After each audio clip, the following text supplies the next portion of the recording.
Coming up tonight, we're going deep into the world of lighting controls.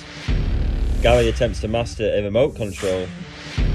Captain Birdseye steps up for the Electrician's challenge. Hammond gets a proper roasting. And we uncover the brand new green eye sensor range.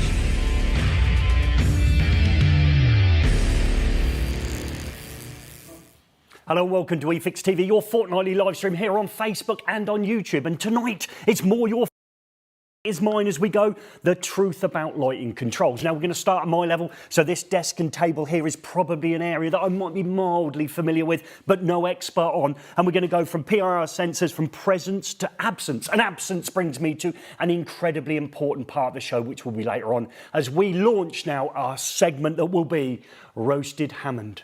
Okay, so please stay on, it's a brand new, we've got our own graphics, and we will have our say.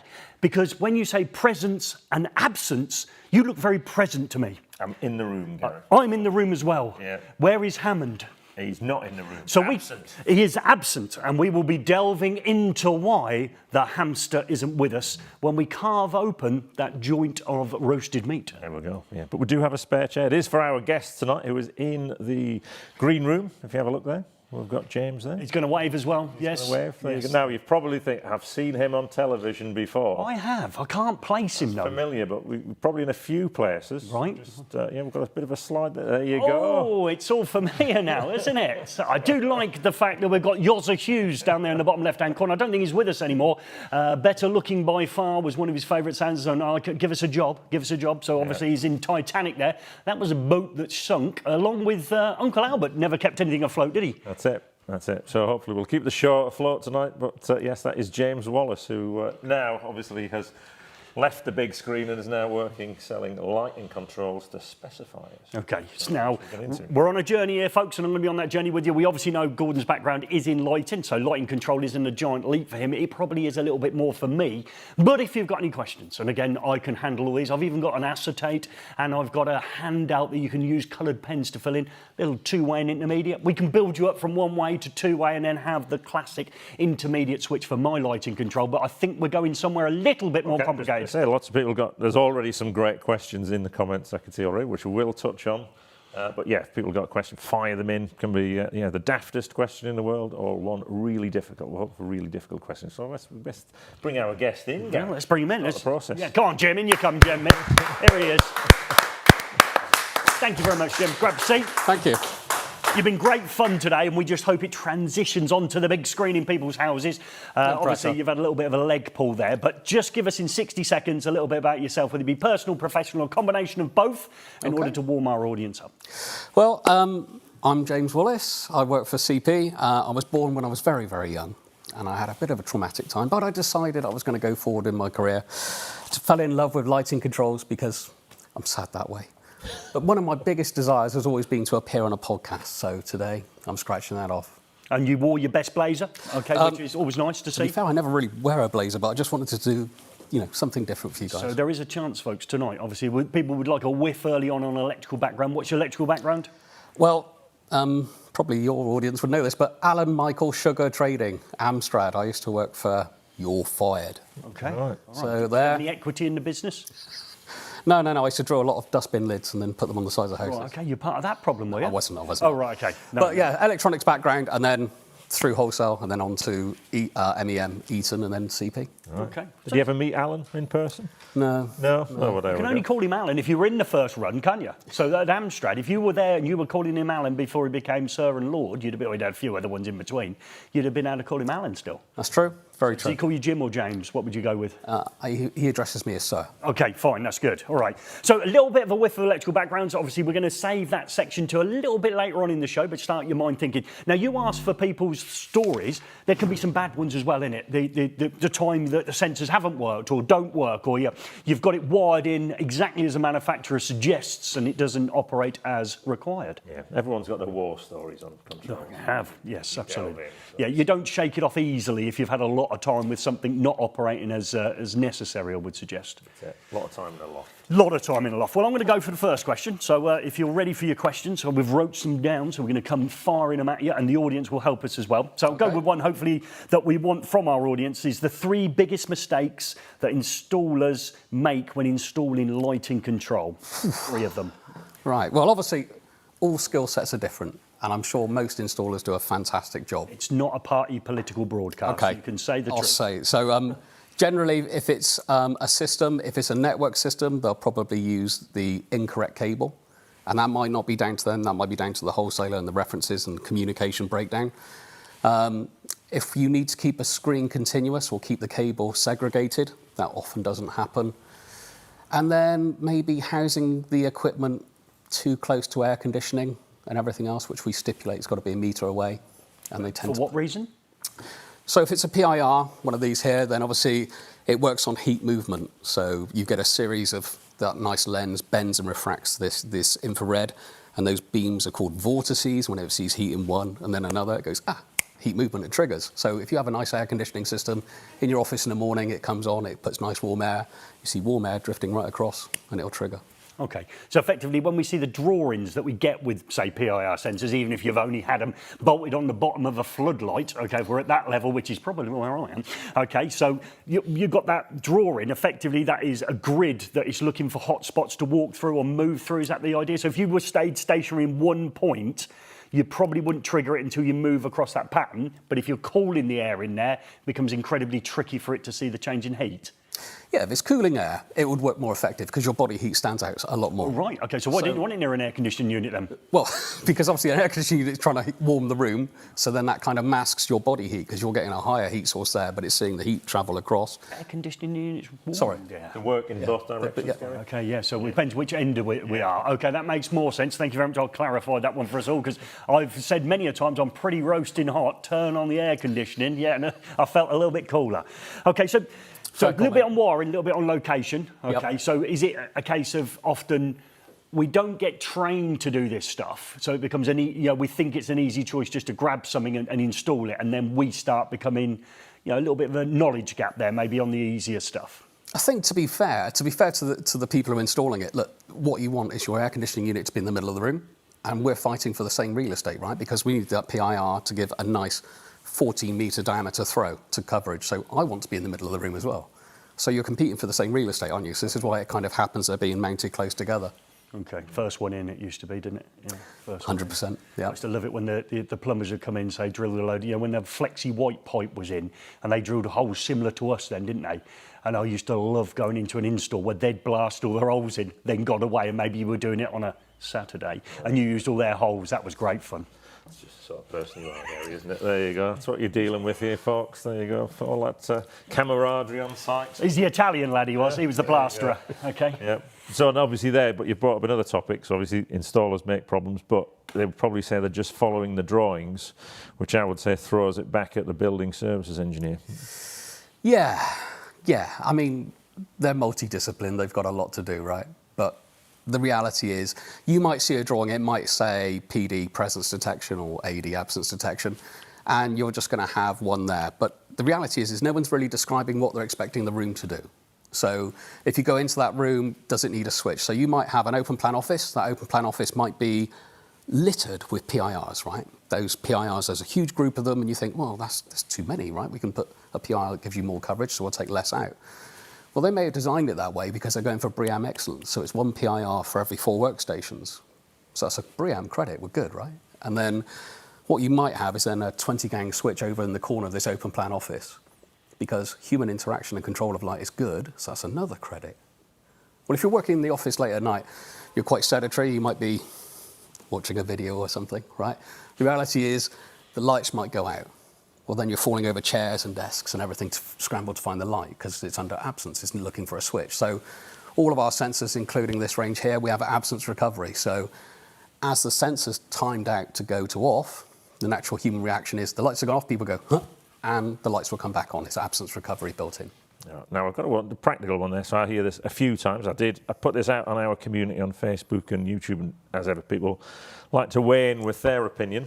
And obviously, One close member of the eFix community, might have done a bit of wiring in here, said he's struggled with occupancy sensors when he goes to the toilet, that he'll go in there and they have a habit of switching out, and he has to try and like wave the toilet roll under the cubicle door to try and get the sensor to come back on. Is that a common problem?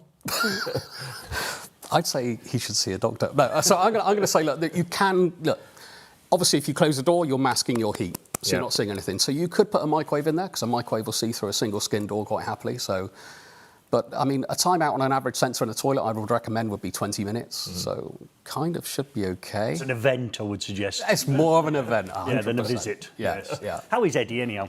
Very well, It's Eddie Clements down there. Oh, it's toilet. Sorry, apologise. I just thought I wonder, how he was doing. Yep.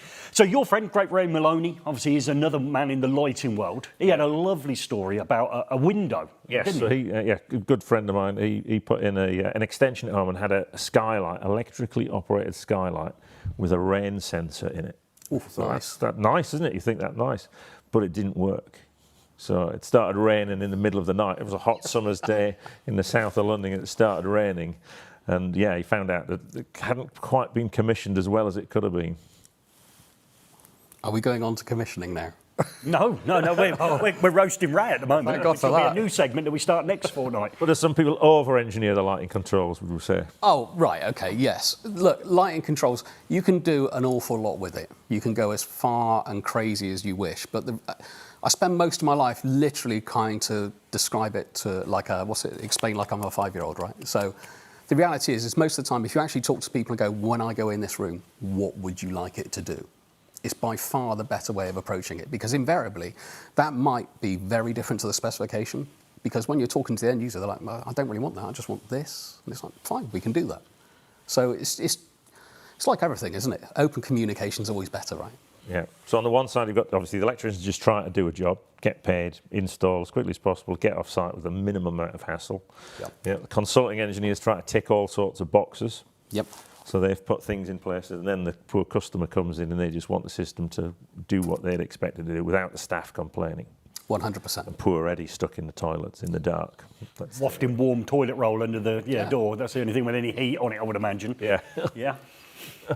So when we're talking absence and presence detection, what mistakes do people make, and when would you be suggesting strongly one over the other? I know you said yours had that default on it, but if we're at that level where I am, obviously It's absence detection. Well, it sounds like if you're not there, it won't be on to me. But and when you are there, it will come on. But again, people obviously sometimes probably get them the wrong way round. Okay. Yeah. So just give us an overrun for me personally. 100%. So I'll give you 2 quick explanations. So presence is a bit like when you see Batman walk into the Batcave, and as he walks in, all the lights go dun, dun, dun.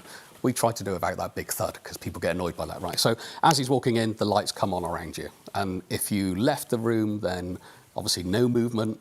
That's when you bring in your timeout period. So you could set it for a minute or 10 minutes or 20 minutes. So 10 minutes of no movement, the lights will then turn off. Absence, I'm of an age, right? We've all had kids. So the reality is I call it teenager setting. So you know what it's like, you've got kids in the house, they go around the house, every room, all the lights, bang, bang, bang, bang, all the lights go on, never turn a light off.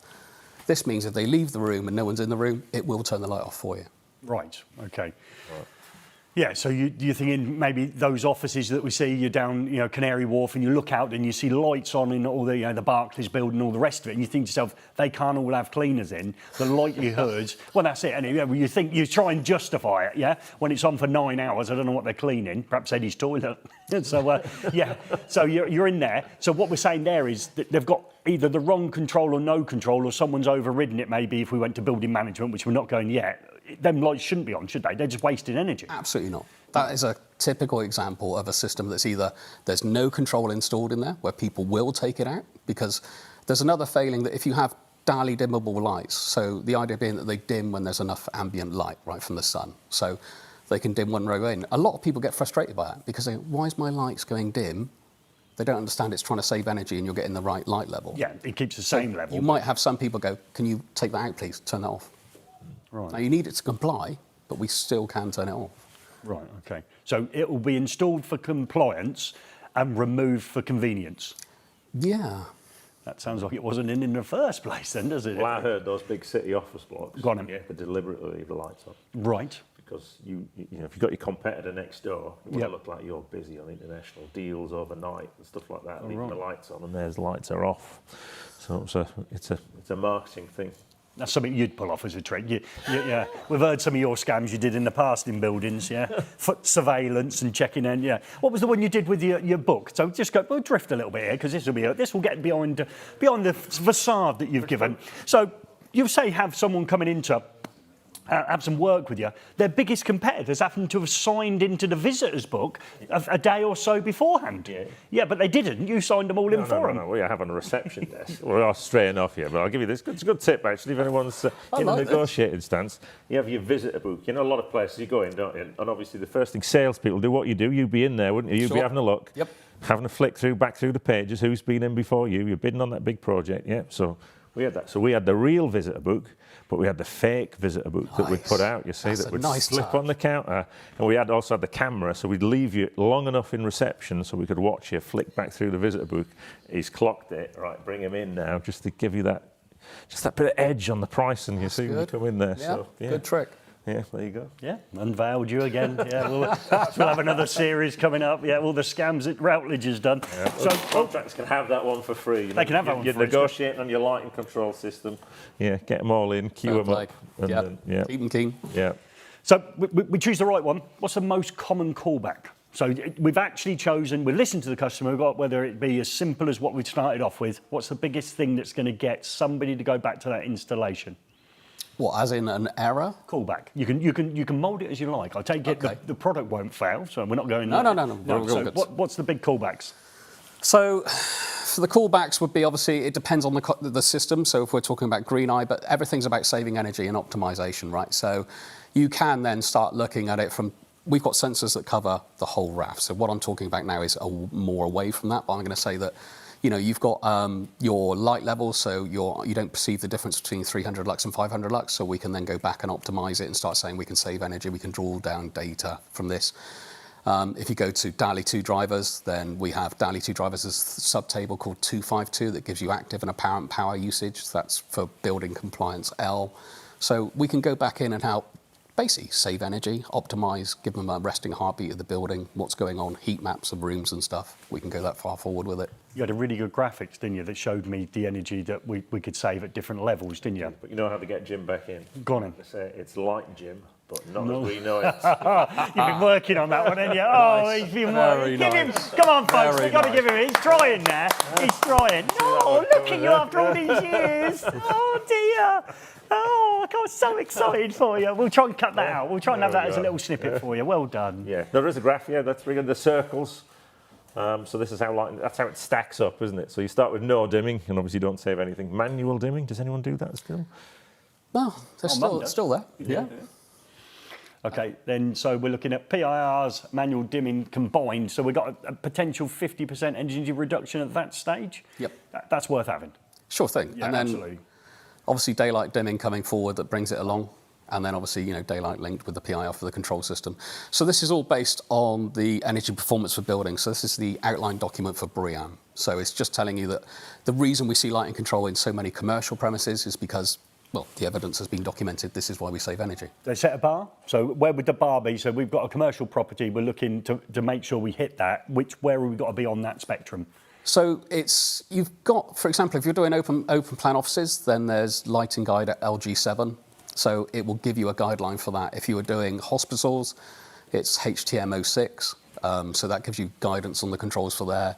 And if you were doing schools, then it's the Department of Education Technical Annex 2E. And that will give you guidance on what you're going to do in government-funded schools. Right. So okay. there is guidelines for We've got a specific slide on areas. it. We found some. You've thrown a lot of documents we'd never seen before. Yeah. There you go. Well, there we go. Happy days. Yeah. So schools have to follow that, or is that just a sort of suggested? So if it's a government-funded school, it has to follow that. Right. But if you're an academy, anything else that's privately financed, no problem. Do what you like. You can burn your own money, Yeah. but you can't burn the government's. There you go. Wow, they don't shout about that enough as you go in a pothole, do they? No, it's true. Trying to save a few pennies there. I'm sorry I mentioned the Spectrum earlier on. I know you spent a lot of your childhood hearing about the Spectrum. I know you were on it, and you kept saying in those meetings, didn't you? I've got a Commodore 64. My friends have got a Spectrum. Why do all these people in the office keep saying I'm on the Spectrum? He's trying to get back at my life, like Jim joke. Yeah. I can make them up as we go along, son. You've had one in 4 years. Yeah, let's give him a slow clap. So, yeah, interesting to see that, it's again driven by government. We know, obviously, as new homes and all the rest of it, it tends to be, that we're going to have somebody forcing our hand because we know that if we don't, as you said, we don't have to do it. It's really so good. if I'm an electrician, I'm working on a commercial building, the chances are it's almost unavoidable not to fit lighting controls.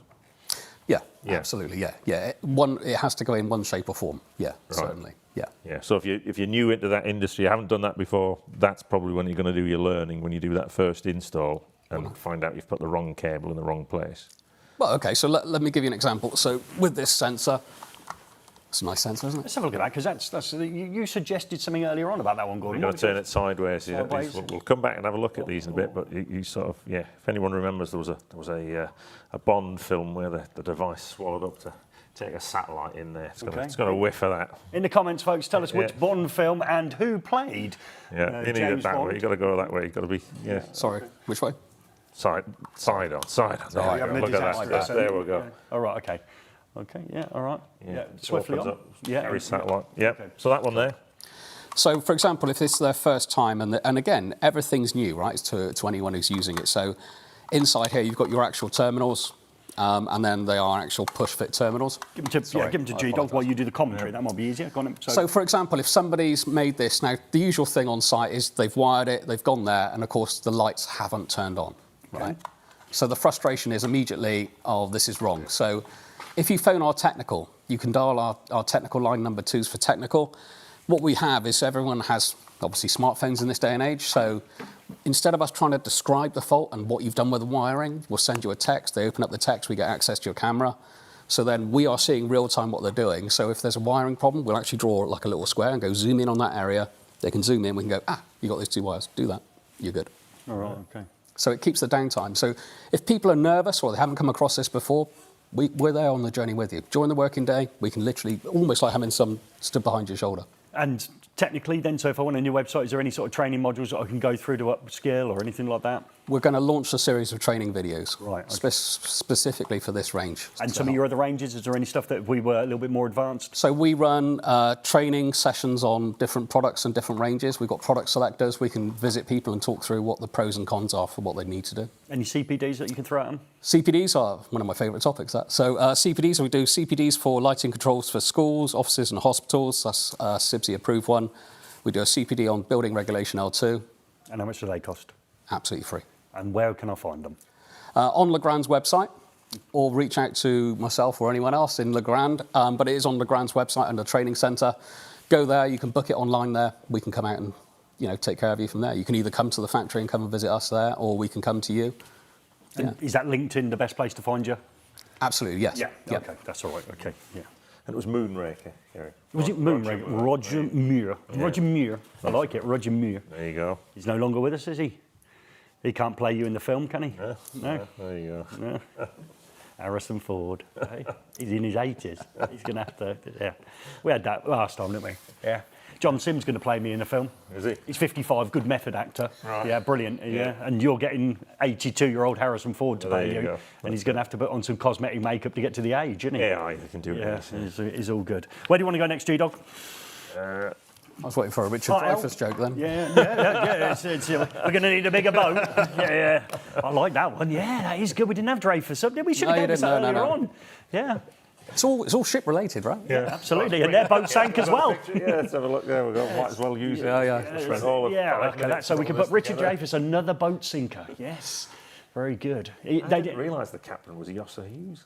Yeah, Yosser Hughes. Don't you remember that? No, I didn't realise it was. Me and my dad were massive Yosser Hughes fans. No, I remember Boys from the Black stuff. Yeah, Boys from the Black. I can do that. Gets a job. Yeah. I can do that. Yeah.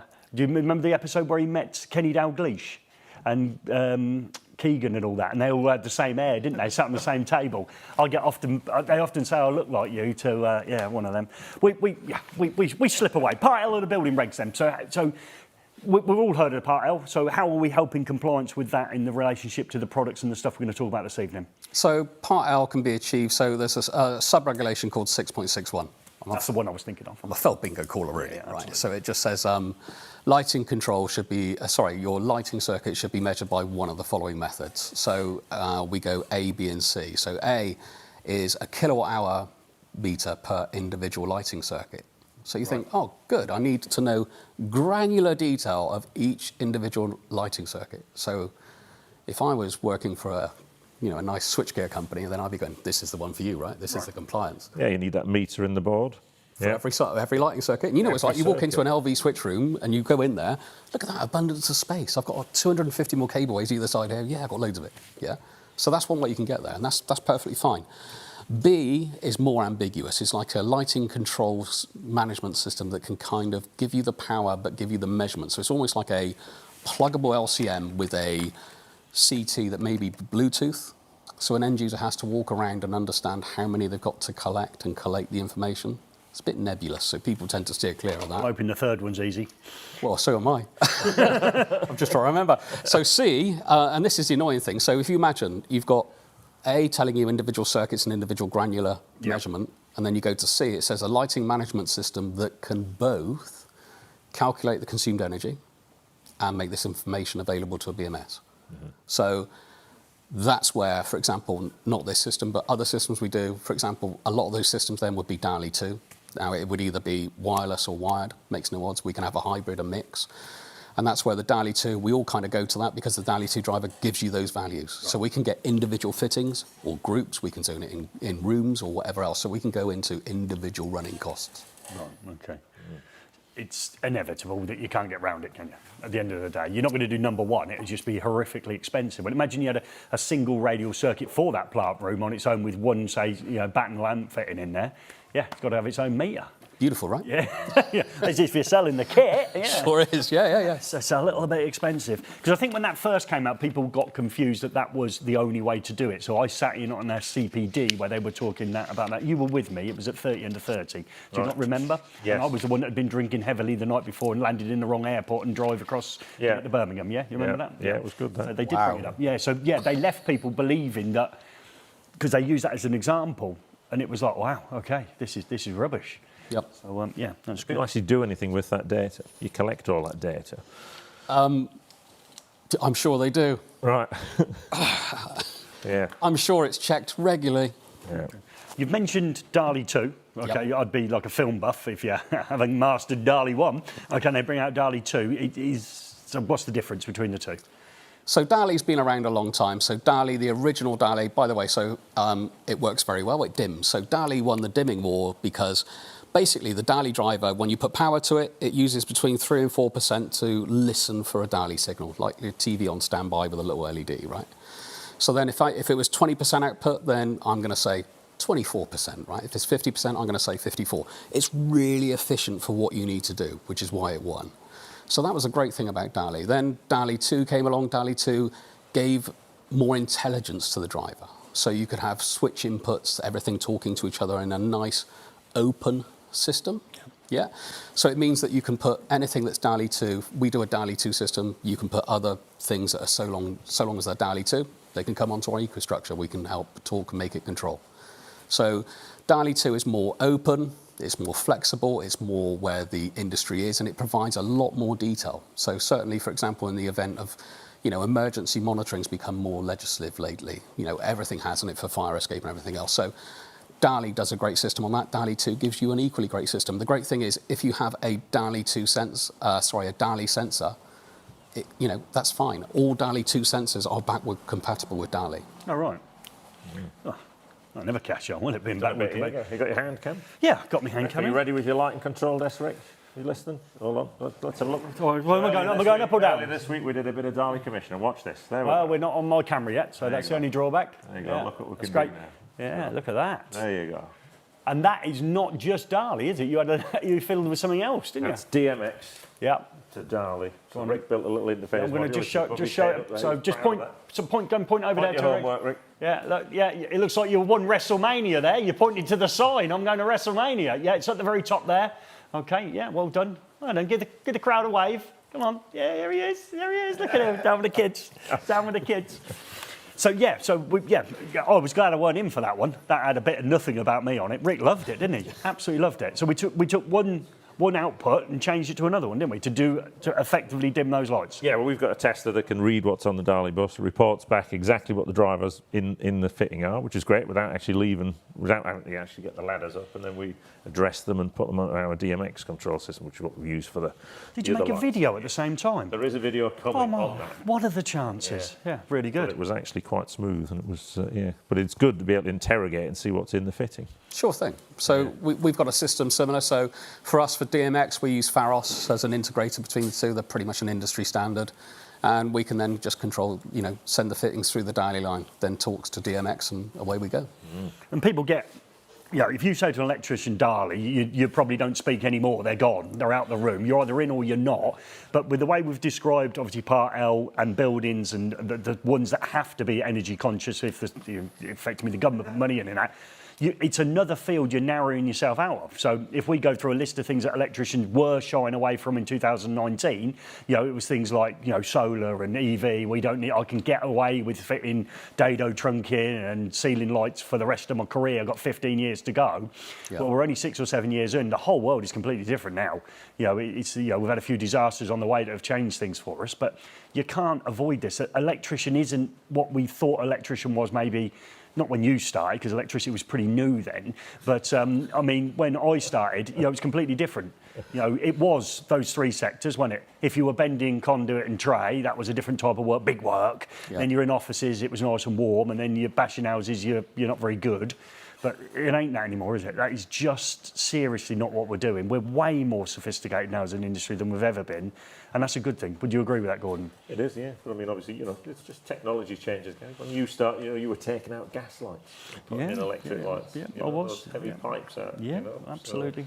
So nobody controls the valve. There is nobody on this planet believes we're the same age. Yeah, okay. You wouldn't find anyone. Even a blind person would feel your face and go, "My word, it's like an archaeological dig." Yeah. So So that's one of those. So it's another thing we can't say no. If you keep saying no to everything, there'll be nothing left, will there? Absolutely. There'll be absolutely nothing left in order to go. It's a very simple thing, right? It's just an extra 2 cores. Friend I went to school with, he became an electrician as well because his best mate at school wanted to be an electrician, which happened to be me. I just say it for the camera. Terry Booker was the second funniest person in our year after me. I always say that, so whenever I see Terry, he can hammer me. He was hilarious. But he was once an electrical wholesaler, and he was there at the counter, and they were talking about DALI, and he said everyone in that room that was coming in and out went, "Oh, no, I don't do it. He said, I got in the van, he went, "I'm doing DALI lighting." And he made himself a fortune. 7 figures he's got in the bank because he went and said that's an opportunity. And he did when Sainsbury's and Tesco's and the co-ops and all that put DALI lighting control in, it was him. He threw all that in. Well, the clean cut. He got himself a laptop. When I last saw him, his hands were incredibly soft. Yeah, he'd been off the tool a long while. So, but again, it's opportunity, isn't it? The minute someone doesn't want to do something, it's an opportunity. Yeah. And I would suggest this is a massive opportunity. Questions, Gordon? Have we got any horror stories in there, or people stuck in cubicles for long, extended periods of time? No, it was, just the controls companies, what do they say? Charge a fortune, do nothing but blame us electricians, 3 expensive visits later, they fix it, 3-month temporary fix. There you go. Well, I've never heard that before. Listen, I kind of get it. I think the impression is that all controls companies are thick-skinned and charge at anything. We're rhinoceroses, right? That's all we're trying to do. But the reality is we're not. So we've taken the kind of different tact. I agree. When you look at the industry as a whole, there is problems, right? So if you commission something, it can be commissioned. It can be down to several factors. It can be down to whichever side. And this becomes finger pointing then, right? Which is never conducive to a good working relationship. So for example, so typically for us, what we've done is we've taken the foresight that we've got a man in a van. So for example, a lady in a van, just or a lady in a van. Thank you very much. For sure. Yeah. Apologies. So the reality is we've got a man in a van covering the north and a man in a van covering the south, or a lady in a van. So for example, if you had a seam plate and you needed to change a seam plate, normally people will charge commissioning engineer to come back out and do that. It might be half a day. Bring me back in the room. Scene plate. Sorry, I apologise. Just for me, really. No, everyone else knows. I'm sure we all know on there. Just you go with that, and I'll get the answer. A scene plate's like a lovely. Oh, there's one there. There's a lovely kind of 1, 2, 3, 4 off, raise, lower. So it just, if you're in a restaurant and suddenly the lights dim down and you get that ambience changing, yeah, that's a scene plate where somebody's just hit that and it's just changed the whole outlook. Oh, I used to think somebody plugged their EV in outside. With a massive volt drop. So yeah, okay. So that's you're saying. So I need help with that. Is this legacy stuff as well? So would you help with somebody's fault finding if an install was already in and they were part of your ecosystem? If it was fault finding, we would already be commissioning the system, so we would work with them. So we train our engineers. So we've got 20 engineers that we hire. They are ours, right? Full-time employed. So they're only employing and working on CP equipment. So when you get someone out, the difficulty being is you might have other companies that they go and maybe get other people in. Well, we know our equipment. They use it every day. They install it. You know, they commission it every day. They understand it. So fault finding, they're quick. The reality is if you give a network system, so this is basically the frustration that person's expressing, yeah. With our area controller, now that's the thing that all the cables come back to, and it talks to this box. So with our box, we can hit a button and all the lights will suddenly raise, then lower. It's another button, they go quicker, right? But its principle is you're making sure everything's dimming together as uniform, right? So they've already got a lot of tools there. If they choose to press the button to find out, they can tell instantly what's going on in the floor plate, where the problems are, where they can start looking. If they did that, they would, you know, that's a lot of time saving, because the more time we're on site, we're not free, yeah? So if we quote a job and let's say that we say it's going to be 5 days commissioning, right? If you do an install really well, the chances are we're probably there 4, possibly 3. But we charge the 5 days. Now, we only invoice for the days we're there. So if we were there, if we quoted 5 days and we were only on site for 4, we only invoice you for 4. We try to be very open and fair with it. Mm. Yeah, that's a good policy. From the point of view, I wouldn't want to tell an electrician you've got to pay for 5 days if I was only there 3. That's the reverse. Yeah, 100%. Yeah, So we do, but there's not everyone who does that, right? And really? In the same way that you have a scene, so that scene plate, if that scene plate needed to be reprogrammed, right? Yeah. I now want it to do something else. We would, most people will charge for an engineer to come back out. We will go, well, okay, if you can bear with us and you can work on our time frame, we'll come out and we'll make that work for you, and we won't charge you. Oh, right, that's nice. I knew we were getting there. Okay, yeah, it's good. So yeah, it's use the right kit, use the right people, take the right training. Obviously, free CPDs and all the rest of it. Do a great install. Obviously, would limit the amount of issues, but there is a modicum of holding hands if you have that moment. That's good. Yeah. Now, another one, audience said, this was again Facebook. People go to jobs, find an ancient control system that's no longer manufactured and supported. Is that a big problem? Not from us. Right, not for you. Okay. No, I mean, we still support kit that we've been selling for 23 years ago. Right. So these holes here line up with an LCM we produced 23 years ago. It's, we still support. We only do controls. So we can't fall back and go, oh, we're going to kill that entirely, because we do controls. So if someone's buying controls and they invest in us, then I've got to make sure in 5 years' time, we're killing that. Well, that's no good to anyone, is it? So we still support. We have one eye in the past with what we do, and we design and we go forward, and we are redesigning a lot at the minute.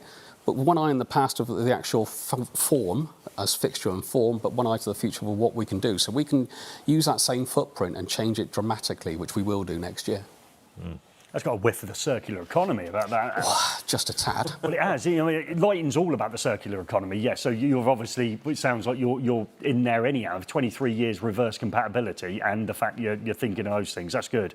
And there needs to be more of that. We don't need to just rip something out, chuck it in landfill, and go again because of the new version's arrived.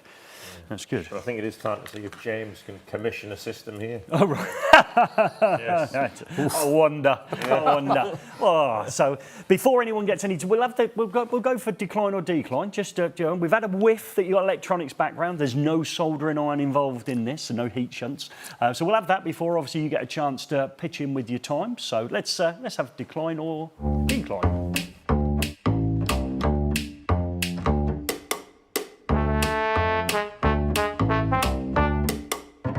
It's time to find out whether Jim climbed or declined. Well, the tools are currently on the shadow board, so that's no clue for us. And we've got the green cable bin here as well. Remember, the link is in the description.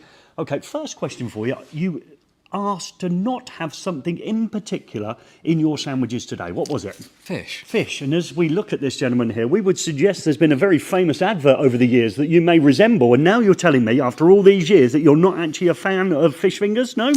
Well, I've never seen fingers on fish, but I do quite like them. Okay, all right, okay. That's by the by. So electrical background we know from just speaking to you earlier, so they've already got a whiff of that. But did you climb or decline? I certainly climbed. All right, you used the house tools. And what was your favourite one? Side cutters. All right, okay. You tried the automatic wire strippers first time round and then you diverted back to the side cutters. Yeah, they scared me. I would suggest that has a hint of somebody with an electrical background. Let's see how you got on.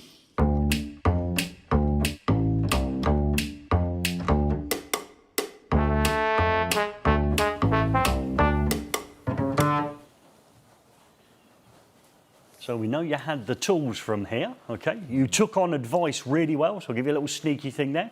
Maybe the maturity about you and you backing yourself, but you thought, I'll listen to Gary as I went through. I didn't hamper you by giving you Rick's advice, which is usually bad advice. Yeah. So, yeah, I think there's a good chance. It's time for everyone watching to have a guess at this, actually. What time do you think Jim actually completed the challenge in there? You'll have had a hint that he might have a tiny bit of electrical experience, a bit of electronics, really, sort of small wires, small cutters, nail clippers, things like that. Nail clippers. Yeah. And if you are the fastest time, you get this a limited edition to 100 hats. We tend to retire the hat after 100, so anyone who is a hat collector like myself, I've got, I think, all of them. So we've got Quickler on one side and Chump Tools. I just want to say the video that I produced for them on Instagram hit 10 million views, and I sent them a message today. So this limited edition to 100 hats will come out to you if you're a hat collector, or you want something that not many other people will get, then get your times in. And it means you also get to speak to the wonderful Jennifer on the phone.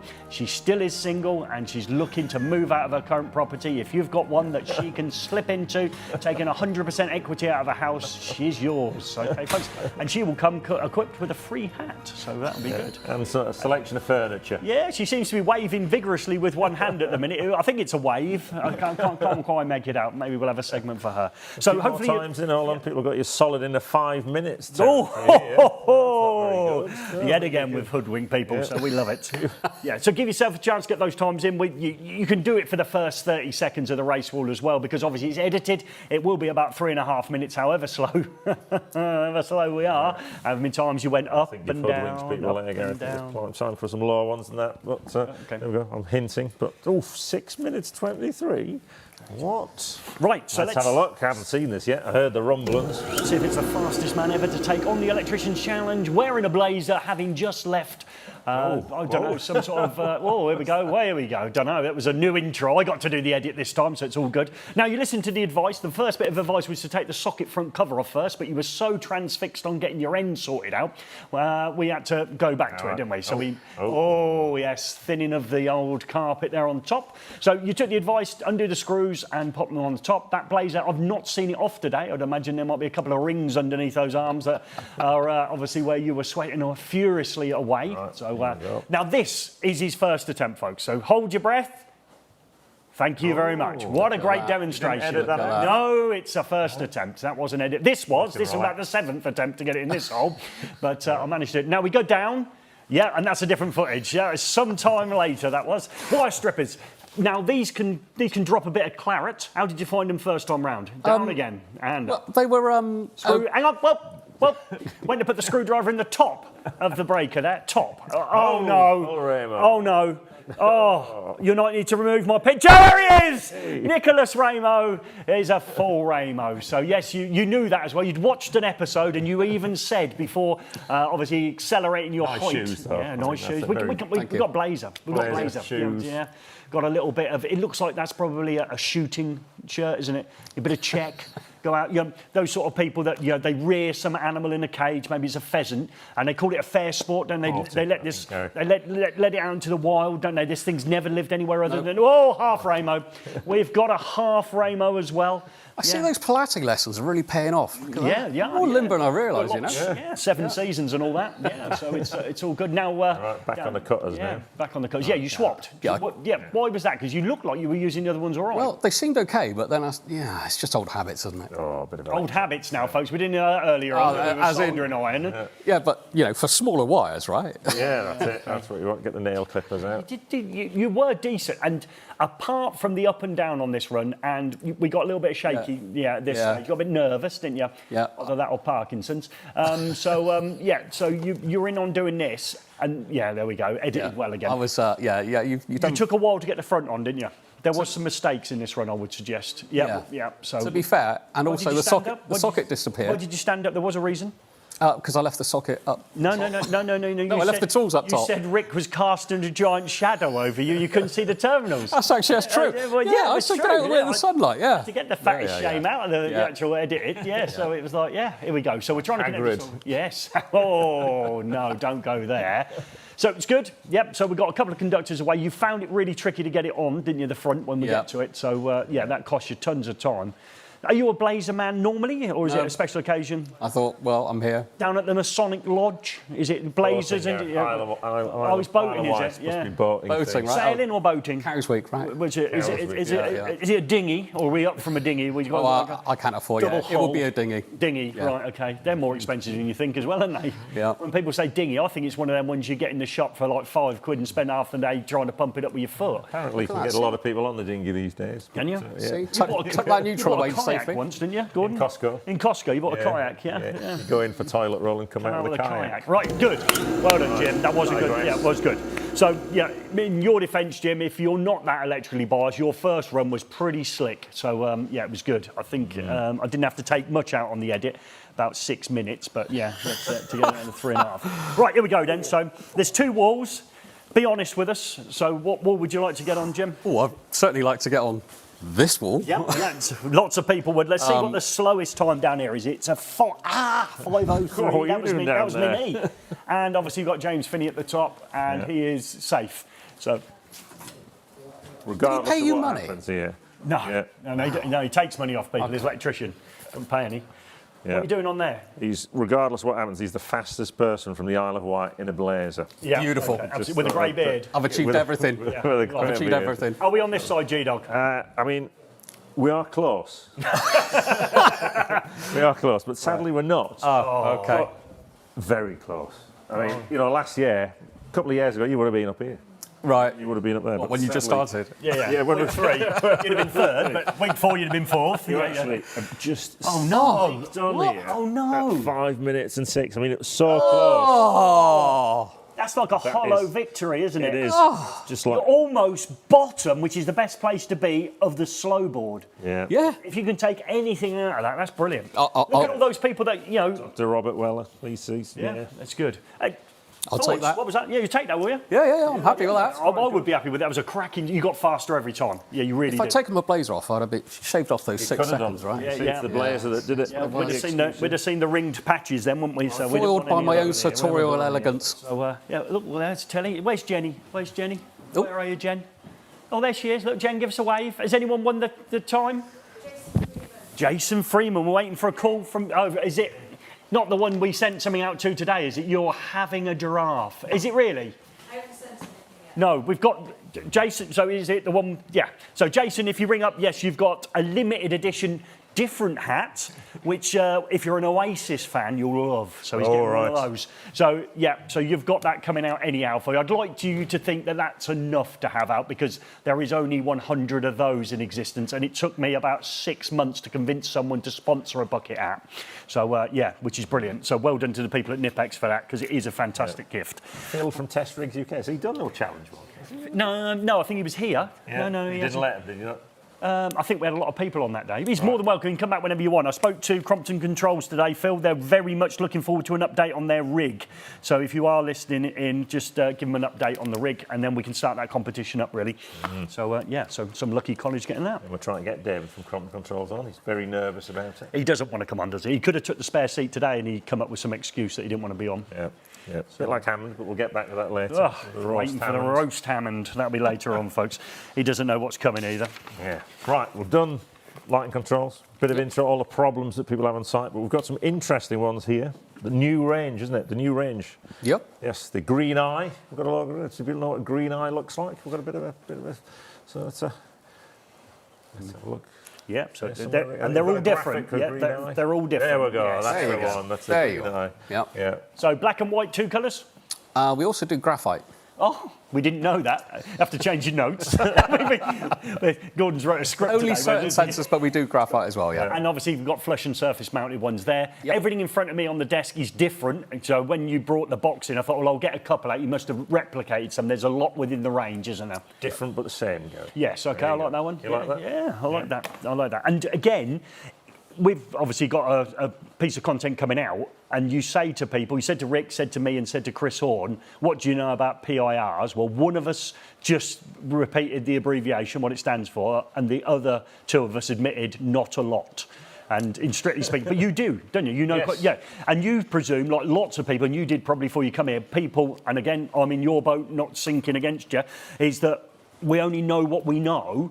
And often we're never taught it, so that's not a complaint because I was a teacher, so we're never taught it. And then if we weren't taught it and we work with somebody who hasn't acquired it as knowledge, CPDs are a big thing now, but they weren't 25 years ago in the current form, were they? No. So we haven't got the knowledge, and hopefully that piece of content will take us on a bit of a journey, G-Dog, won't it? Yes, I thought, I haven't obviously known that most of the team didn't have a clue. I thought, we're best, we'll take a different tack on this one. So before we get into the nuts and bolts of it, when we do the review, we'll explain actually how they work. But they're all simple, isn't it? It's a little sensor that looks for heat or changes in heat, and then a clever lens that tries to cover the area you're trying to cover. There we go. Yeah, but you gave that clever sensor a name. Pyroelectric sensor. Yeah. There you go. Yeah. Yeah, that's what I'm up against here, folks. Yeah. I've come into this world, ain't got a clue. So yeah, that was great, and now Some of the the things I lens like. works. Okay, we've got the hand cam. Yeah, I've got the hand cam. So What things here's do you our like? moonraker. Moonraker. We call this the moonraker. Yeah. Yep. It's a good thing. Underneath there are the controls. Right, keep it to still. alter the light level and the time setting. Little rotators. Yeah. So the good thing about the way, obviously, and the fixing screws to hold it in place anyway. So they're all tucked under there. Not on this version. It's a spring-in version. Yeah. Yep. But when they're closed, obviously you don't need to get it back out of the ceiling to make adjustments. Oh, right. Yeah. So so let's do that. So that's in the ceiling like that. Now open one of your flaps for me. Yeah, they're the springs. Just put your finger there. I'm all right. I'm all right. Yeah, open the flap though. Just show us what you mean by that. Yeah. So open that flap on Moonraker flap. Then what's in the ceiling? No, you've turned it round. There you go. Yeah. That's the one. That's So the one. that way round. It's in the ceiling. You said like that. Yes. There you go. So there you go. That's good. I like it. You like that? Yeah, I like that.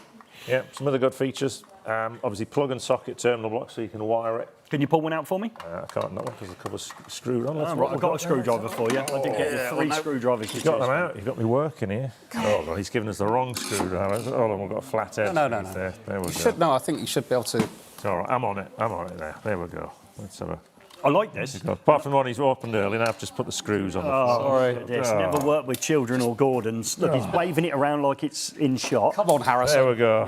Here we go. There we go. So Mr. you can Ford. unplug the terminal block. Make that off. Yeah, make that off. And then put it back in. Now, I did check. I know this is slightly different. I did check on some of them where they're surface mounted that you can actually connect it and get it through the base. The base hole is massive, okay, on those. So, yeah, look at that. That is, that's somebody thought about it, isn't it? Does that fit a Beezer box as well? Yes. No. Oh, it doesn't, does it? Yeah. Yeah, so that's good. Now, I like that because I thought, you're going to end up making it off and then going, I can't get it through the hole to push it back in. Yeah. And then the other good thing, a little QR code on there. Okay. Yeah. Yeah. So obviously you've got to site. Yeah. You can't remember the version, stuff like that. So hidden under the cover, quick scan of the QR code takes you to the instructions. I know. Is that on all of them? On all of them. Oh, that'll never catch on.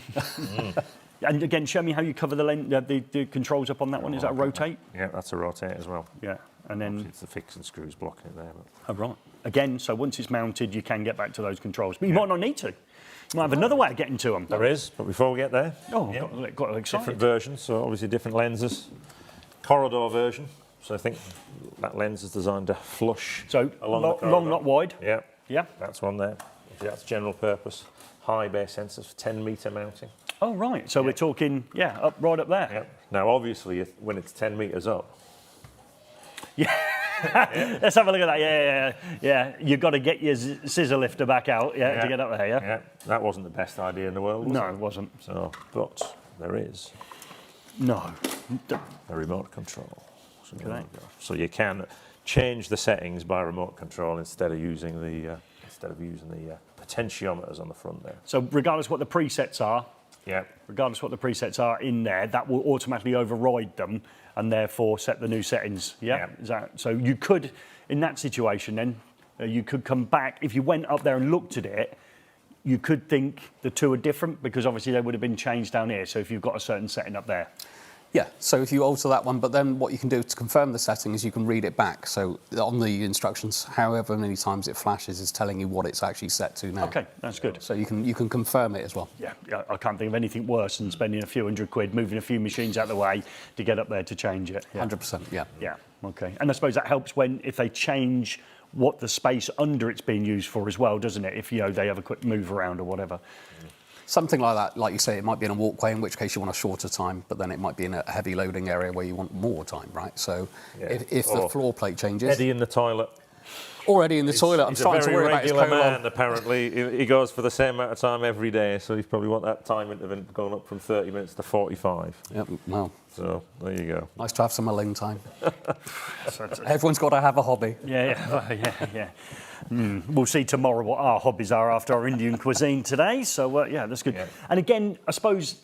in some ways, if you change a room, let's say you had it as a first floor office, and then all of a sudden you perhaps moved the people out because you wanted a little bit more room and you've taken a different space and that become a storage area, I suppose you could set what that was doing then, can't you, without too much intervening? Absolutely, yeah. In that area.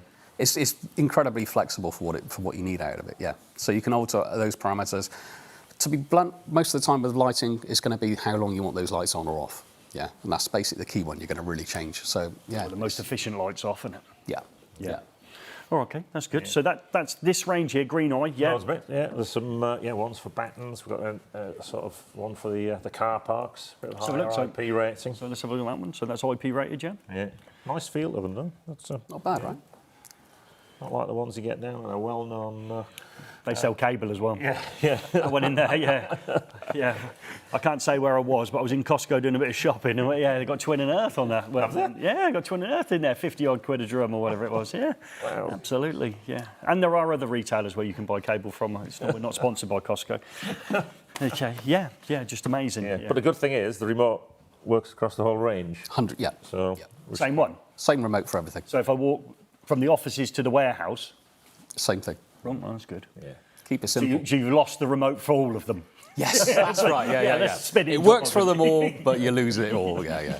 Yeah, being the facilities manager, takes it home at night when he's done the settings, never to be seen again. Yeah, well, if you give it to a gentleman, they're not good at finding, are they? The remote control. Yeah, there's a woman's look and a man's look. Yeah, two different worlds. Yeah, we have it in our house. Where's that remote control? It's in that drawer in the kitchen. My wife says if she goes before anyone else, obviously she's going to need to leave a Ouija board behind for us three because we can't find anything without her. We'd be asking her to redirect us where everything is. So. Too true. Yeah, which is true. Yeah, bless her. So I've got a feeling that she won't be first. So that's great. That's pretty bad. But you've got another rig that actually shows a bit of fancy lighting control, which is quite simple.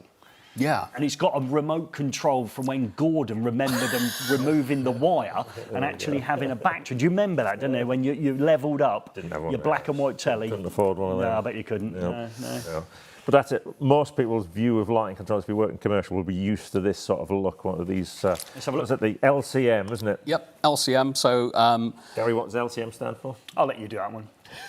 No, I'm just throwing you a bone, mate. It's not my show, is it? Come on, folks. Gordon, you can join in with some of these phrases. Yeah. So what is it? Lighting control module. Yeah, we'll go with that. Yeah, even if it's wrong, I'm going to just throw you a bone there, son. Just keep you in the story. So it's a user-friendly, in effect, junction box, right? That's going to get your power out. But obviously, if you need to do any maintenance on your light fittings, you can unplug it and do it locally. So this is a 4-way. And then all you have is an extender at the end, so every one you plug in is another 4-way, so 8, 12, blah, blah, blah. Got stuck there on your 4-times table, didn't you? Yeah, you blah, blah, blah the others, didn't you? Yeah. Where's my calculator? Yeah. So, so that's basically how that works. And then we can make this do in different forms. So the next box we have is like a semi-clever box called Vitesse Plus 7. It then does more. I'm going to get it wrong from earlier on, so I'm not going to make out new this. So we're taking a line neutral and CPC into this box, and then we're using 2 other cables do the communicating bit. Yes. Which effectively is DALI, is it? Yep. But we're not. This is like your router at home. It does everything. Don't worry about it. Don't worry how it does it. So as long as I take a supply into it and a 5-core cable to my lights, yep. I then get the DALI control out of it, yep. which means I can group them, dim them, and all kinds of clever stuff. You group them down there. Yeah, I can group them on here. And dim them. Sorry, I keep looking at that and then thinking, that's going with it. Is that what we can do on here? Yeah, you can. Yeah, depending on what's bolted to it, it can do all of that. Now, I would be thinking, when you say DALI, I'm thinking of, a laptop being plugged in, it's going to be a complete, nightmare and all the rest of it. That isn't the case with this system, is it? No, so... This is like the first, you can say you're using DALI, but you're not really stretching yourself too much. No, so to give you an example, if you used one of these sensors, right, so say this is a DALI sensor, yep. We would have a lead that plugs in here, that plugs into the very end there, so yes. the actual electrician's not going to be bogged down with that. It'll have 2 plugs in here, he's not touching anything. And then just all the lights out. And he just brings in the mains, like you described, yep. and then he's going to order a 5-core lead, which will be your your line, neutral. Why do you call it line and neutral and not live? Well, because line... You've told me about the regs, the L and L. Yeah. Why do we not use the word live? Come on, this is from earlier, Jim. Because neutral is also live. Well done. You actually told me there's 6 amps in both, didn't you? So yes, you answered I did. your own question. You were I very pleased with apologise. yourself, weren't you? I was a lot more awake then. Yeah, absolutely. Yeah, okay. Yeah, that's good. So again, from my point of view, I'd step back after doing that office and think, I've just mastered DALI. When really all I've done is take a 5-core to my lights and a sensor that plugs in the end. You've plugged a sensor lead in the end. You've taken your mains to the box. And you've just taken some outgoing 5-core leads to your fittings, and now this will DALI dim, give you lux levels and everything else on a different sensor that will do all that. And I would imagine most people wouldn't be frightened by that. No, it's... But DALI in its original guise, worries people, doesn't it? Yeah. Because there's commissioning. So this PIR, it stands alone, right? It does its own thing, so that's standalone. So, i.e., its own ecosystem is everything there. So you've got your line, your switch line, and your neutral, and then you've got your DALI pair, right? So that's it. So you take a DALI pair out to your fitting, we're all good. So on this particular sensor, you'd run mains to the fittings, yep. And then you would just take a DALI pair from here and loop them around the fittings you wish to control. Okay, yeah. So I put that in one room. If I just want to switch the lights in that room, yeah, that picks up and sends the signal on the DALI bus, switches the lights off and on. Which is DALI broadcast. It's basically saying, you will all be 70% and everything behaves the same. So broadcast is just all follow my commands. Yeah, and that's a better way. Thank you for that. Broadcast. Just follow my command would be. But why do we use broadcast? We're trying to sound like it's more expensive before we start, aren't we? No wonder Terry made so much money. He could talk, that kid could. I'd imagine he used broadcast in every sentence. Well, we come around, I'll be plugging in my laptop and we'll be hitting a broadcast. Yeah, so it's just sending it out. Can we have a play? Absolutely. However old this is, it's Gordon remembers it being built. So however old it is a classic bit of kit here. So this is effectively the salesman's look at this. Look at that. Look at that glorious moment, folks. That is a remote control. Anyone of Gordon's age won't know what these are, but for my age, back in the 80s, this was a thing. Looks like a speak and spell as well, doesn't it? A little bit smaller. Anyone remember the colour scheme of the speak and spell? Now, my spelling's useless, so it would be the toy that I definitely didn't want. So you take that one, Jim. Fantastic. I'm just going to record Dallas. He's in the shower. Yeah, is he? He's back. Right, just give us a quick overview of what we've got. Lighting first. So this box is a similar principle to there, but this one actually has 12 outgoing plugs, so it can control 12 lights. But you can see it's split. So channel 1, channel 2, channel 3, and channel 4 are individual. Yeah, I remember when that's all you had. Too true. Yeah.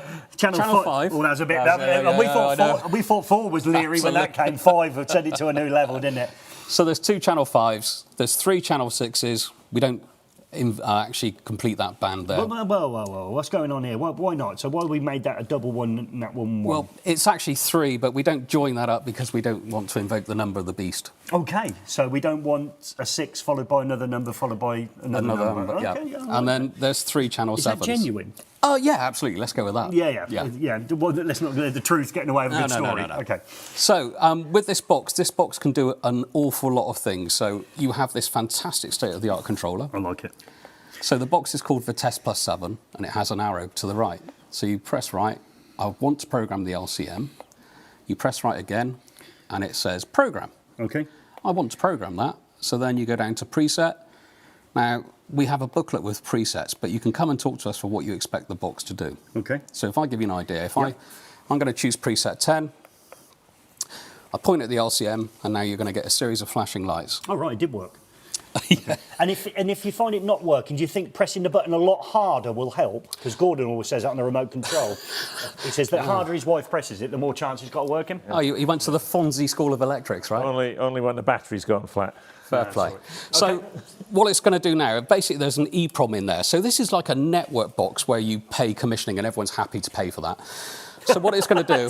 Say that again. Say that again. Sorry, I forgot. Sorry, did you cut out then? Yeah, do that again, yeah. So I said it's like a network box where, you know, people are really happy to pay for commissioning. Right, okay. But this box is a network box, and inside there's a chip called an EEPROM. It's just a predefined program chip. Right. So with these presets, and I know it's an awful lot to give you an idea, I've but... lost interest. Yeah, absolutely right. Wow. This is available on the internet. So I've chosen preset 10. Okay. So this would be a typical classroom, for example. Okay. So we've got now 3 rows of lights we can switch independently and the teaching wall. Right, okay. And we've done that all by... So this sounds too simple. So that's already preset into the remote control. This is a classroom, and now by doing the next stage, whatever that is, you're going to be able to do something with the classroom lights. So these are... That one's failed. Don't worry about it. So not set. Sorry. So with sets of 3s, Yep. And at the minute they're all on. But you've set it to do something special now. So now if I operate that switch... Let's just come back again. So do that again, yeah? So if I... Oh, there's a whole row. Yep. Then if I do the next one... Okay. You can now see the switching patterns change, and then this should be the teaching wall. Oh, right, so that's where the whiteboard is? Yep. So shortboarding Gordon's day? Well, yeah. Or did he have wax and all that? Could have been that, right? So, yeah, you can dim, you can do whatever you like. Now, a lot of the time people will go, well, I'd like a scene plate. Remember we were talking about scene plate earlier? This is a scene plate. Oh, I've seen something similar from another people that do these. Yeah, I know what they are now. Yeah. So you might go, well, I'd like a scene plate. I'd like a scene plate in an office. Now, with this, you can actually have 4 scene plates doing 4 rooms from this one box, if you wish. Right. I'll give you a quick example. So I'm just now saying you're now going to behave like a scene plate. Right. So it's now taking the program. Oh, you programmed it already? Yeah. Did that on a sneak, didn't you? I know, right? right? It's flashing. It's flashing. It should be doing something, I hope. There we go. Okay. So that click means that if you had your electrical supply in, it would click and you would see all the lights go off and the emergencies come on. So it's letting you check that you've got your live and permanent live around the right way. It was line. You nearly got there. Line. Yeah. Apologies. Well, yeah, I'll get there. I'll get there. You're working at it. Work in progress. So now it understands it's got a scene plate. So if I check that, if I hit the 0, everything fades to off. All right. If I hit 1, everything comes back on. Now, if I hit number 2, if you had your display screen there, for example, then it would fade to off. You can bring all the lights back on at maybe 25%. You can raise and lower, but it just gives you an idea of the flexibility for the system for what it can do. Yeah. That's too easy, isn't it? You wouldn't pay anyone to press 2 buttons on a remote control that was from the 80s, would you? You do that yourself. Wow. Look, just explain the wiring to me in the real world. So we've got a supply coming in. Yep. So we've got line, neutral, and our protective conductor coming in. Yep. You've got some cables here. This part of the system, is it part of the rig? So this is part of the system. So all the PIRs are through patch leads. Yes, okay. The scene plate is through a patch lead. Yep. So we're saying Cat 5, are we then? Cat is that 5, what? Yes. So Cat 5 cables coming out to these. Yes. And this here? So the switching there, we would recommend that you use Cat 5, twisted pair per core. Right. That's generally what we say. So a centre bias retractive switch.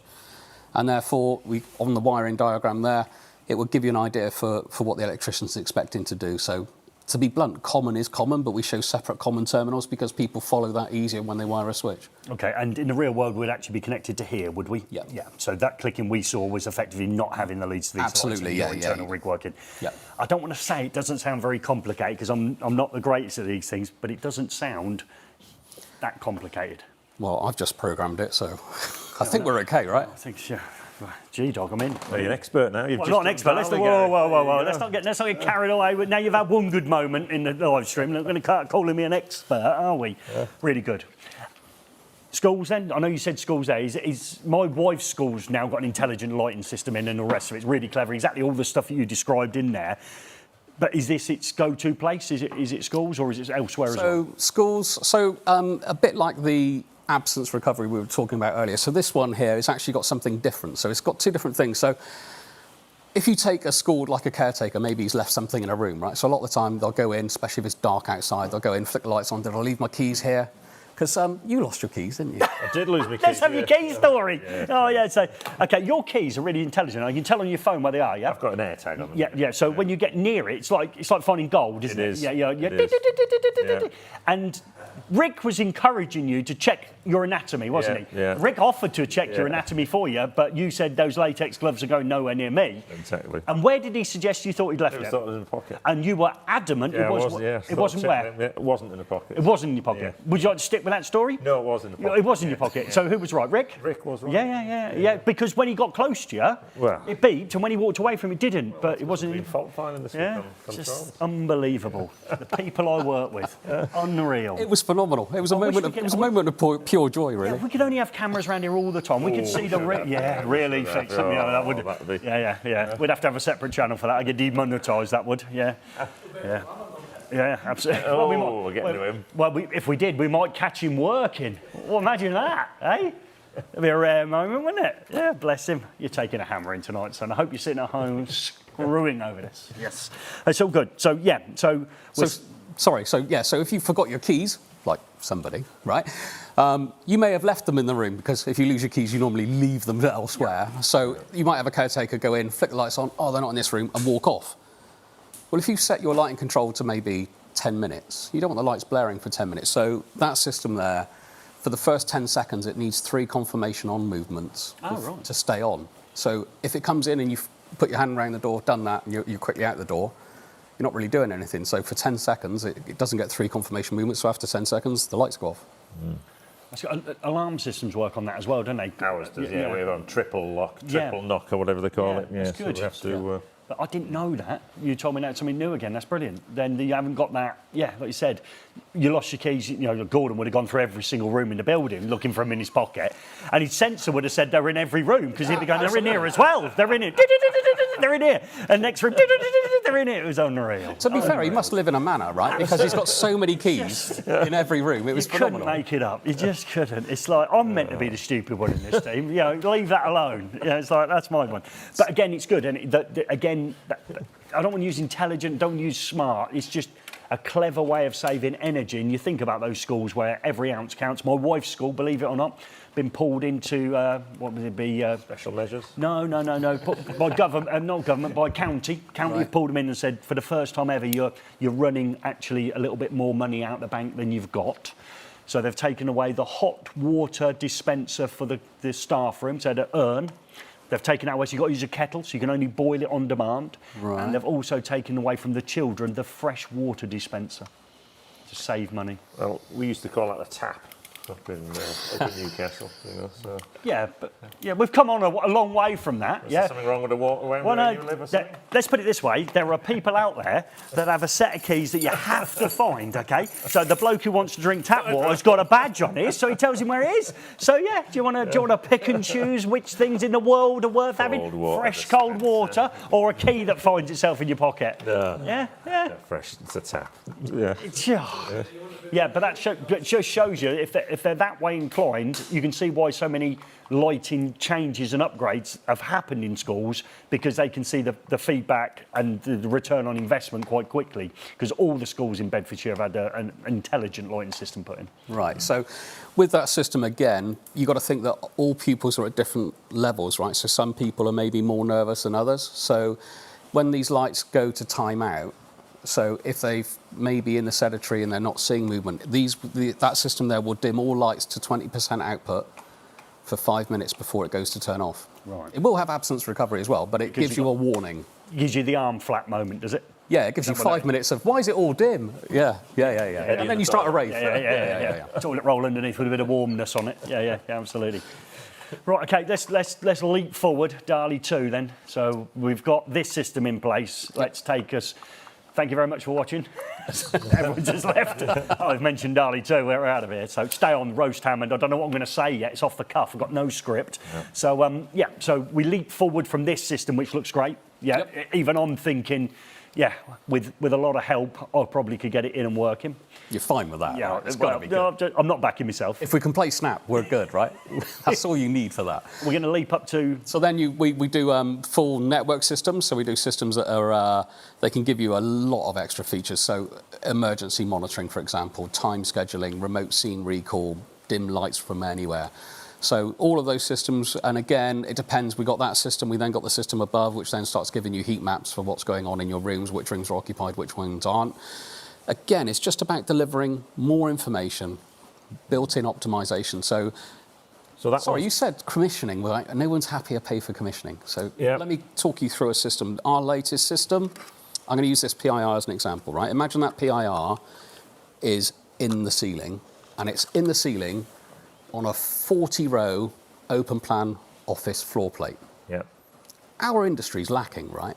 Our industry, we have one terminology for the lights that dim near the window. That's daylight dimming, right? We're good. The next row in, well, if those dim as well, that's graduated dimming. Right. What about the other 38 rows? There's no words for that, right? There's no nothing. So this system, not this system, but a PIR on this clever system, one of the best things it does is commissioning. The bit that nobody likes paying for, but no one really cares about, right? So for that system, the commissioning engineer will come along. Most of it's built off-site, i.e. programmed. He comes along, say 1 o'clock in the afternoon, he'll come along, 300 lux. What that system does is immediately, every 10 seconds, it takes a lux value. So 3,700 lux, 3,702 lux, and it builds up that value, right? It works out where it is, because it's linked to the internet, where it is on the globe, the position of the sun, the weather report, and stores all these values. You call that the daylight factor, we call it the dirty factor, right? The annoying factor. Then, at the darkest point at night, so if it was winter, it'd be 1 o'clock in the morning, the light fitting net adjacent to it turns on from 0 to 100% and back to 0. Plots the light reference of that fitting. Then the next fitting. And all 40 rows of fittings. And when it's done that, it goes for the fittings around that PIR as a circle. Then the next circle out. Then the next circle out. So if you had a 40-row open plan office, you're going to have columns to support, which always gives you dark, grey, blood drab areas, right? This system understands it because every PIR has gone through that process. Every PIR understands the relationship to every other light source. So in the morning, when you go into that open plan office, while you were sleeping, it's done that. And you walk in, it's 300 lux. I'm not saying it's LIA, 300 lux desk level, 150 here, because I'm not seeing above every desk, right? But I'm going to tell you now, it's about as close as you can desire to get something like that. And the great thing is if you need to optimize it, so if they change all the office furniture from white to black, because that's all in vogue, we can remotely dial in and we can kind of start that process again for you. Wow. So sort of self-commissioning, is that what you'd say? Or sort of... You still need to ask to commission. Yeah, obviously, yeah. You charge for that, is it? It's like self-healing almost. The system can heal itself into a better place. It's a very, very nice system. He's good. So obviously that one we've got is for your bog standard schools. They just want, they've got a certain level. The government's told them what light they should have. Who's buying that sort of high-end system? Where would you sort of find that? So typically office fit-outs. Right. So, where you've got a client basis coming in, they're going to take over the real estate and they don't know what they're going to do. So that system is then a addressable system. So every fitting's available. I can talk to every fitting individually. So therefore, I'm going to make this an office. That's fine. We'll group those lights into an office and it'll behave like an office. If I put a scene plate on it, I'll make it work with a scene plate. You can make that system, because it's so open, you can literally just go to each individual fitting and go, I'll have that. You can have a switch on the wall that will turn off your whole building if you want as a last man out switch. Because you're not defined by traditional wiring. It's just there. We can address everything. So if we can talk to it, we can control it. It's clever, isn't it? There you go. How deep did you get into this stuff when you were in the lighting world? I mean, but you're a different human being than the rest of the people viewing. You go, I can do it. You do everything. What they do, some of the tricks they do, it's a large airport near here. They also use the light control system to sort of build heat maps of how many people are in duty free. Oh, right. Yeah, and then they used to deliberately leave the lights dark in the wings that go out to the aircraft. So it felt more pleasant to be in the duty free. Yes, it looked miserable down by the thing. So you spent more time there buying your cheap cigarettes and your bottle of gin. So there you go. doing that? Yeah, so look, we use it. There's a certain chain of shops that we use, and during the day you get different clientele. So in the morning you might get a lot of people in to buy sandwiches for lunch, right? So we're in a Weatherspoons. I was in a Weatherspoons. We get the people in the morning. They're all the same person, though, aren't they? It's like, yeah. So they'll illuminate that area, but then during the day, other people might come in for something different, which is deeper in the shop. So they'll start dimming that area and bringing that area. So naturally, when you walk in, you're kind of drawn towards it anyway. We're like moths, right? We're drawn to light. So you kind of get that. So then you're starting to help drive people into new areas of the shop to look at something different, and then they can bring that back. So it works real time, and they can just get a time schedule for where they expect a customer to dwell, to lay and see. Then they can map that out accordingly. Right. Okay, that's clever stuff, isn't it? Yeah. Absolutely clever. They don't have it in Weatherspoons. We can confirm that. We went into one a few weeks ago. How reasonably priced was it? It was horrifically cheap. It was embarrassing.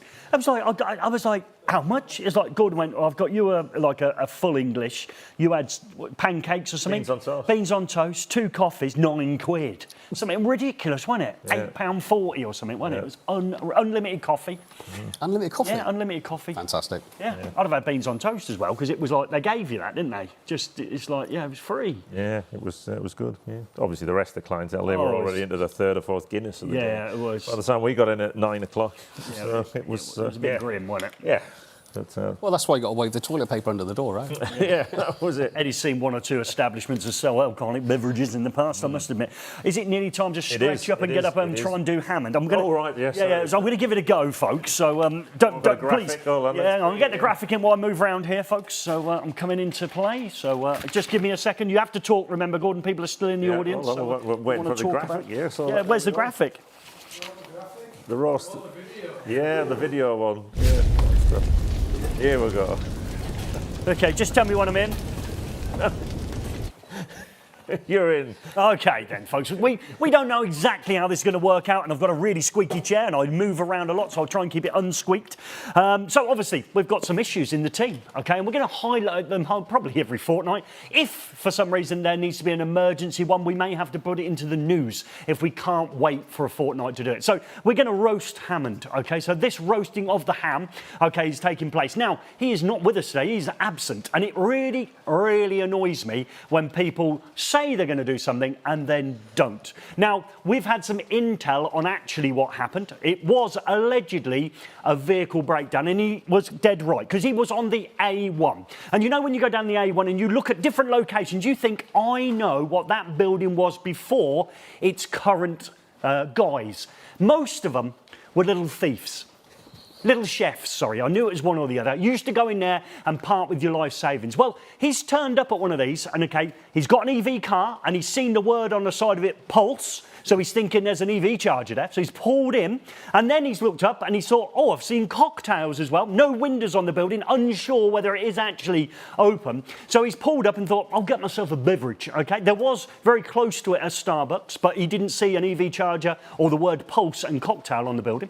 Big set of red lips as well, which was odd. And he went in there and he found, much to his delight, lots of the things within the building, like himself now, are running on battery powered. He felt like a kid in a sweet shop, okay, as he run around picking up as many of the toys that were available for, obviously, his children, okay, that were battery powered. He thought, I've got a battery car, I need some additional battery toys. So he filled his boot with all of these battery toys, put them in there, okay, and jumped back into his car to find, unbelievably, that his car didn't work. His battery, you know how they say battery-powered cars will never fail? The only thing you'll change on them is the tyres,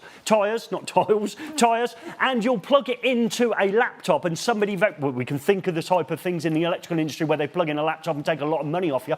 Maybe you're just in a lighting system. And they'll plug it in and say, your car is fine, sir. But for some reason, outside the Pulse and cocktail shop that he stopped at, with wonderful battery tools in it, that actually his battery car failed. So, folks, if you're next time going down the A1 and you see Pulse and cocktail, please don't stop for a drink and don't think you can charge your EV up in there, but you may see Hammond in the car park. And that's this week's roasting of the ham. Beautiful touch. And I did that off the cuff, folks. That was very good. Right. I was incredibly nervous, Jim, before you came, okay, but for a number of reasons. Okay, you sounded great. You sounded about 25 on the phone, and you told Thanks. me your age on the phone, and you travel all across the UK. So we've got two things in common. We're not that young, and we travel all up and down the UK. I didn't know a lot about any of this, and I feel I know a little bit more. I'd like to think hopefully our audience felt the same way, but you've got an incredible video that you've wrote the script for. We're probably going to start working on that tomorrow. And I think there's a bit of a journey for everyone to go on here. And I believe, and I'd like to think if people are still in the comments, that I think electricians are often overestimated what they've actually learned on their journey. They've learned to be a great electrician, but there's so many aspects of their industry now that some of the simple details maybe that you think we should know, we don't. So hopefully we can help them on that. Jim, it's been an absolute pleasure having you on, okay? You've got a song at the end. They're always worth staying on for as well. Beautiful. We're back in 2 weeks, and we're going to be back with Zero, and that's Zero with an X, okay, as we delve into what, Gordon? Making tax digital. Yeah, which is coming for anyone 50k, the following year's 30, and allegedly the following one we're all in. Okay, so here we go then, folks. Let's play Jim's song. Thank you very much, Jim from the brand, for joining us on eFix TV. See you in a fortnight.